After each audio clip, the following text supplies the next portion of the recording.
Boring Breakdowns full-length film study of Janet Todd versus Stan Fairtex 2, the rematch. Have a lot to get to. Was initially going to do one video, but going to break this up into segments. And for this segment, we're going to be covering Janet's footwork and her negatives. We'll explain what negatives mean in just a moment. If you guys stick around, there's one more topic if I do scroll down that I will get to. So stick around to the end and we'll jump into that as well. So first, let's discuss Janet's footwork. We're going to start with her never letting Stamp set to initiate her attacks. Let's go ahead and jump in. Here we're going to see Janet on the outside. Stamp is taking small steps forward, basing down heavy in her stance, and it looks like there's something Stamp is planning in terms of an attack. How does Janet respond to this? We're going to see her circle off towards her right, away from the two big threats of Stamp on the outside, which is the big right hand and that low kick. Let's go ahead and watch Janet's movement. Circling away from Stamp's right side. She uses that lead hand to establish the range. Circles again, and Stamp throws that right low kick. As a result of the circling and the range management from Janet, all she has to do is just simply take a step back and she's good to go. She's out of trouble. Let's watch that whole thing one more time. Stamp bases forward. Janet circles, establishes the range, and is out of the way. Next, let's discuss how Janet used angling to set up her offense. Here, we're going to see Janet move off towards Stamp's right side in this diagonal. And why is this so important? As she initiates the movement, she's going to show the jab, hit one more jab, and now we see Stamp launches the left hand. We know that right hand is coming right behind it. So what does Janet do? Dips her head out of the way of Stamp's right hand and is able to score her own. So using that footwork to make it a little bit easier to dip her head out of the way, those feet moving in this direction helped Janet's head travel off halfway, and then she just had to dip to continue that motion. Let's go ahead and watch one more time. Dip and right hand. Let's look at another example of Janet using her footwork to get to offensive opportunities and then immediately get back into a defensive posture. So Stamp is stalking.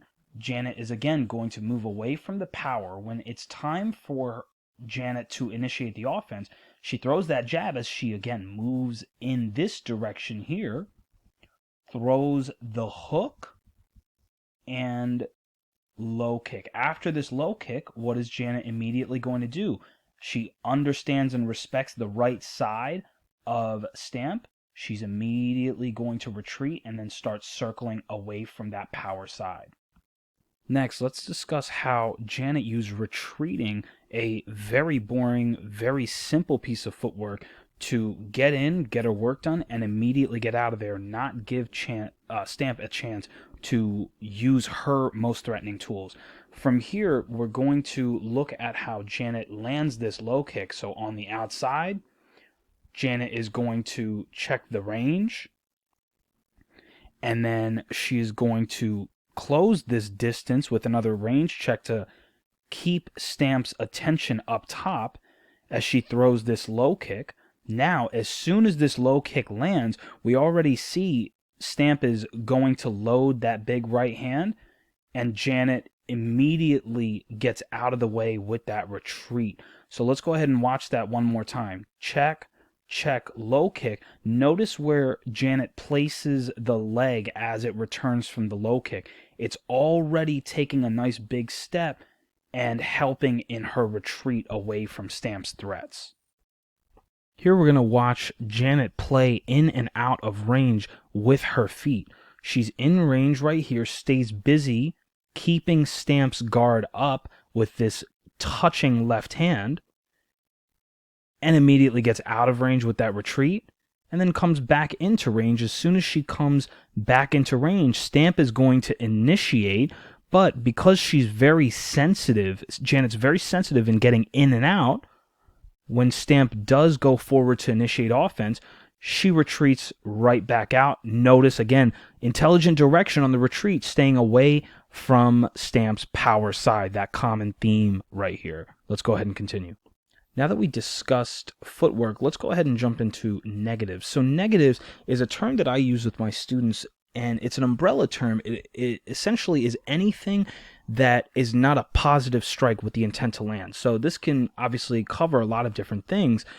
Generally, when we are discussing negatives, it's something to manipulate the motions and condition the opponent. First negative that Janet showed us was the Abasola threat. So Abasola threat is something that I coined after training with the homie Eddie Abasolo. Had the privilege of taking a seminar with him where he showed how he likes to play between his jab, his lead jab, and his lead teep to bring out some reactions from the opponent. So this is the beginning of the fight. Let's go ahead and watch how Janet uses the Abasolo threat. She's going to stalk forward, show the jab to stamp. This pulls Stamp's guard attention up.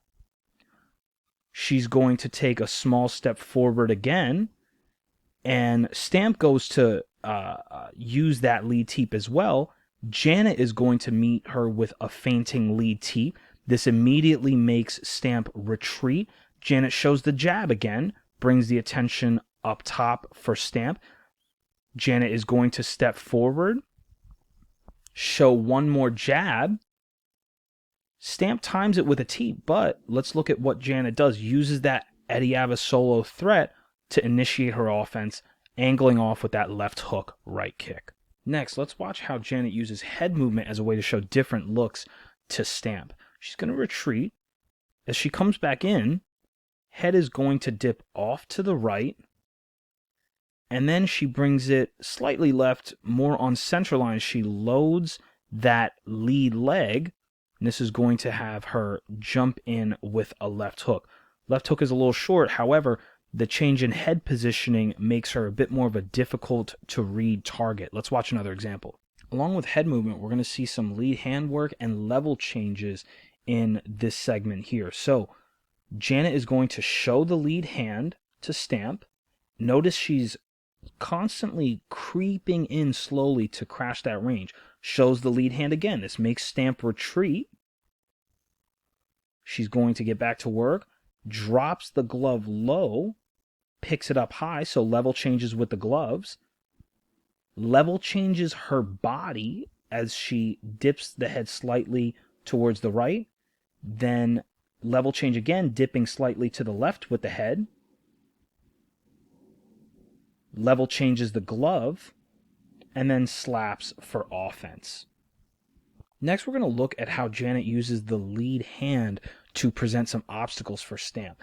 Before we get into that, just to draw a little illustration, all of the weapons of Stamp are like tanks. There is an open field right here. Now, as soon as these tanks get within range of Janet, Janet is in trouble. So she's going to use the lead hand in a similar fashion to how in World War II they would dig trenches that tanks would fall into, so they weren't able to traverse that field. Let's look at what is happening right here. Janet is going to use the lead hand. This is her digging the trenches. And now look what happens. Stamp's low kick is not able to traverse because those trenches are keeping her too far away from Janet. Let's watch how Janet shortens the length of the field using distance feints. We're going to watch it one time all the way through. She circles, gets in range, fast glove movements, makes Stamp retreat, and then she lengthens the field again, shortens the field with that jab, and then initiates her offense. Let's break it down. She starts to circle. When she shortens the length of the field and steps into range, she keeps her glove moving so heavily and so spastically that it keeps Stamp's guard up and makes her take a small step back as Janet steps in, and then Janet immediately retreats. And then from here, she's going to step into range, show the left jab, and then immediately steps out. Let's watch how Janet shortens the length of the field via distance feints. So there's a lot going on here. Let's go ahead and watch it slowly. So Janet is going to start circling towards her right. When she gets close to stamp right here, we're going to see head movement, glove level changes on that step in, and this makes Stamp cautious, takes a step back, and Janet is then going to take a step back, lengthen the field as she continues a slight motion towards her right, away from, again, those threats of Stamp. Level changes with the gloves. She's going to step back into range, show the jab, immediately come out of range. Again, too far from Stamp for Stamp to land that teep that she attempted. And then from here, she's going to initiate her offense. So using that distance, lengthening and shortening the distance to never quite let Stamp know when she's in range to hit. Thanks so much, guys, for sticking with me. So here was our secret topic that I had mentioned earlier. Janet forcing Stamp, who was playing a good bit of counterfighting, into an aggressive role. So there's quite a bit going on, so let's break it down slowly.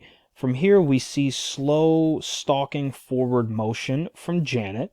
This is going to break the range, lessen the length of that field, and Janet is going to initiate with a jab cross, and it doesn't land. Okay, fair enough. Let's go ahead and continue. She's going to continue with that slow stalking, breaking the range, and this is going to force Stamp into initiating. Now, let's think about Stamp's perspective. Stamp sees, hey, my opponent is getting closer and closer to me. If I do nothing, it's only a matter of time before she initiates her offense, so let me be the first one to initiate. Now, as she initiates, Janet is going to catch that left hook and return with a left of her own. Again, she gets back to closing the range, and Stamp decides, again, let me meet you a little sooner this time. She is going to start with a jab, and then across downstairs, Janet is going to throw that left hand, but she's going to angle off away from that big right hand of Stamp and throw that right middle kick. Great work from Janet, simply using distancing, and along with a couple of other elements that we'll get into in the next video, to draw out some attacks from the counterfighting Stamp. Guys, thank you so much for watching. I'm sure there's tons of breakdown videos on this match by now. I hope I give you a bit of a different perspective on what is happening outside of the main highlight-worthy moments. If you guys do have any questions or comments, please feel free to drop a comment below. If you guys like the video, please hit that thumbs up, and if you guys want more content like this, go ahead and hit that subscribe button. And I appreciate you guys. First public breakdown on Boring Breakdowns' YouTube channel. Tons of links in the description below on how to follow for Instagram content. We come out with one mini breakdown a day.